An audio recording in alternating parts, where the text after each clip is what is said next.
लो फिर आ गया। सब राजी खुशी। क्या लगता है तेरे को? नहीं लौटेंगे? गलत। जब तक तोड़ेंगे नहीं तब तक छोड़ेंगे नहीं। शुरू करें?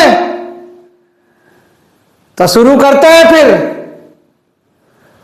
हेलो बच्चों, कैसे हैं आप लोग? मैं आपका नॉलेज लवेरिया में स्वागत करता हूं और मेरा नाम एजाज है। और आज जो बच्चों हम लोग देखने जा रहे हैं वह क्लास 10th की मैथमेटिक्स चैप्टर नंबर 10 सर्कल्स और उसकी एक्सरसाइज है 10.2 और क्वेश्चन नंबर जो है बच्चों हम लोग जो है वो 9 देखने जा रहे हैं। तो आइए मैं आप लोगों के सामने से एक बार पढ़ देता हूं। In figure 10.13 xy and x dash y dash are two parallel tangents to the circle with center O and another tangent AB with point of contact C intersecting xy at A and x dash and y dash at B.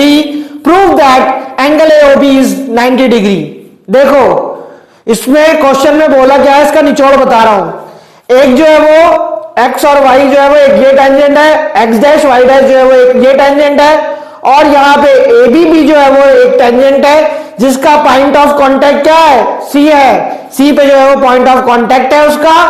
और यहां पे हम लोगों को क्या बताना है कि एंगल AOB जो है वो 90 डिग्री का है। समझ में आया बच्चों? तो देखो इसको किस तरीके से सॉल्व करेंगे अभी बताता हूं। यानी कि ये जो है वो एंगल जो है वो अपने को 90 डिग्री मांगता है। सबसे पहला स्टेप क्या कर लेना, सेंटर O और C को क्या कर लेना, ज्वाइन कर लेना। क्योंकि आपको पता है ये जो है वो रेडियस ऑफ सर्कल होगा। मैंने यहां पे O को C के साथ जो है वो ज्वाइन कर लिया। लिख लो यहां पर, join centre O with point C। अब क्या करना है ये समझना। अब मैं एक ट्राइंगल ये लूंगा, एक ट्राइंगल ये लूंगा। तो कैसे लूंगा मैं? यहां पे देखो, यहां पे लिखना in triangle and triangle AOC। ये मैं ट्राइंगल जो है वो लिए। अब इसमें कुछ चीजों को आप लोग गौर फरमाइए। क्या AO जो है वो AOP में भी है और AOC में भी है।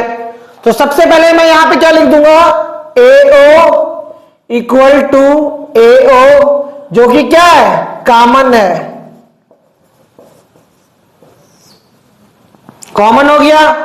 उसके बाद OP और OC आप लोगों को पता है कि ये रेडियाई ऑफ सर्कल है, ठीक है। ये भी वही रेडियस है, ये भी जो है वो वही रेडियस है। तो मैं यहां पे लिख देता हूं OP। इतना हो गया।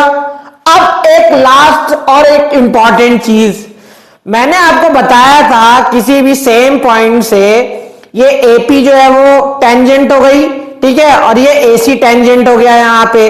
तो ये पॉइंट जो है वो इनका क्या है, सेम पॉइंट है। तो जब सेम पॉइंट से कोई भी जो है वो टेंजेंट खिंचती है, दो टेंजेंट, तो वो क्या होती है, इक्वल होती है बाय 10.2 थ्योरम।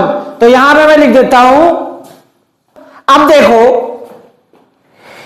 ये वाली जो टेंजेंट है वो इसके बराबर हो गई, ठीक है।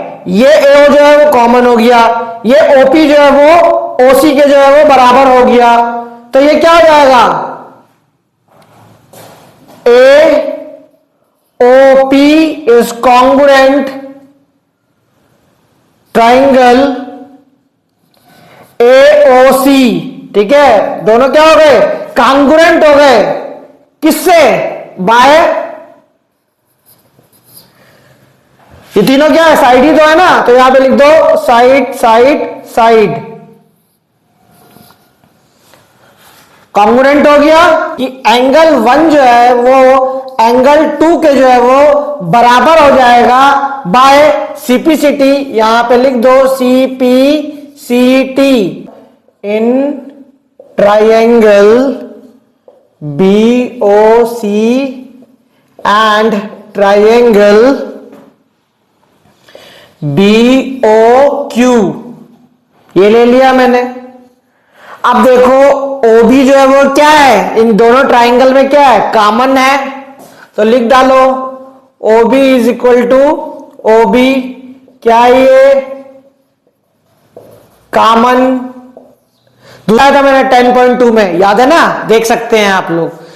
तो ये पॉइंट अभी यहां से एक टेंजेंट निकल रही है, जो BC जितना होगा उतना ही जो है वो BQ होगा, 10.2 में मैंने बता रखा है। Triangle BOC is congruent triangle BOQ, किस जरिए से कॉन्ग्रुएंट हुए ये कॉन्ग्रुएंट हुए हैं साइड से, क्योंकि तीनों जो है वो साइड क्या है, इक्वल है दोनों ट्राइंगल की आपस में।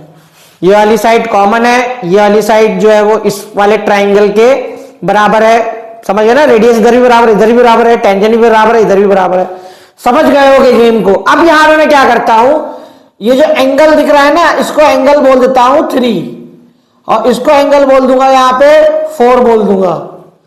तो यहां पे क्या होगा, इसका मतलब अब देखो ये वाला ट्राइंगल BOQ और BOC, ये जब दोनों कॉन्ग्रुएंट हो जाएगा आपस में, तो जितना एंगल ये होगा उतना एंगल ये होगा, तो इसका मतलब क्या हो जाएगा, angle 3 is equal to angle 4 by CPCT,